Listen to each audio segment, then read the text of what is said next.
Eu vou falar sobre o totalitarismo e algumas características. O totalitarismo, ele é um regime político no qual o governo ele é autoritário, nacionalista, antidemocrática e militarista.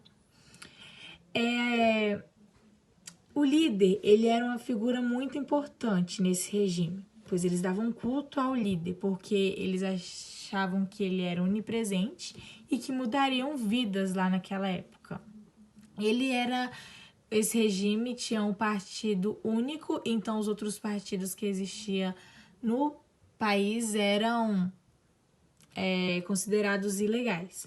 Nas escolas, eles ditavam a matéria que as crianças, os jovens deveriam estudar.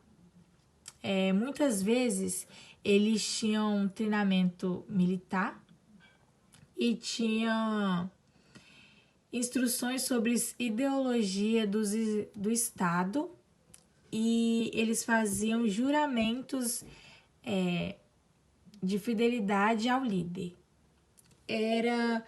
Eles eram militares, por isso que nas escolas eles tinham um treinamento militar desde cedo, e tinha campo de concentração nesse regime, que a Luana vai falar um pouco sobre Hitler, que foi um grande representante desse regime. Oi, eu vou falar sobre Hitler, que o nome dele é Adolf Hitler, e ele nasceu em 20 de abril de 1889.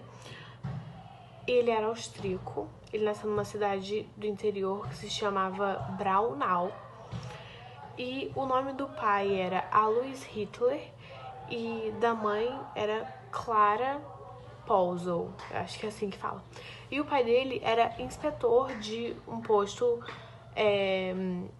alfandegário, e com isso fez que a família tivesse que Hitler vivesse no meio classe média alta, mas isso não mudou o fato de que a família sempre brigava, porque eles tinham várias brigas, não se davam muito bem. E ele foi o quarto filho do casal, e também os pais morreram quando Hitler estava na adolescência. E foi isso. Agora eu vou falar um pouco sobre uma visão totalitarista que algumas pessoas conseguiram observar no governo atual brasileiro, que é o governo do presidente Jair Bolsonaro. Uma matéria do Isto É diz assim: o presidente adapta a estética do totalitarismo para mobilizar fanáticos, o nacionalismo extremado, as marchas truculentas, a simbologia militar e o culto ao seu mito. Também usa a tática de outros ditadores para minar a democracia, como aparelhar e cooptar as instituições. Então, de acordo com essa matéria, as pessoas acreditam de que seja um totalitarismo um pouco mais disfarçado, sabe? Para ele não ser taxado de totalitarista totalmente. O Brasil vive uma aula de história em câmera lenta. Ao promover um desfile com milhares de motoqueiros no Rio de Janeiro no domingo 23, o presidente copiou um gesto famoso do fundador do fascismo, Benito Mussolini, que se notabilizou por promover marchas truculentas de apoiadores. Então, eles pegaram uma ação que ocorreu no governo atual e compararam com uma ação de um totalitarista, que foi, inclusive, o fundador desse regime, e elas são muito compatíveis, essas duas situações, sabe? Aí aqui tem uma comparação de ditadores e como alguns autocratas conseguiram manter o poder. Tem meio que uma tabelinha.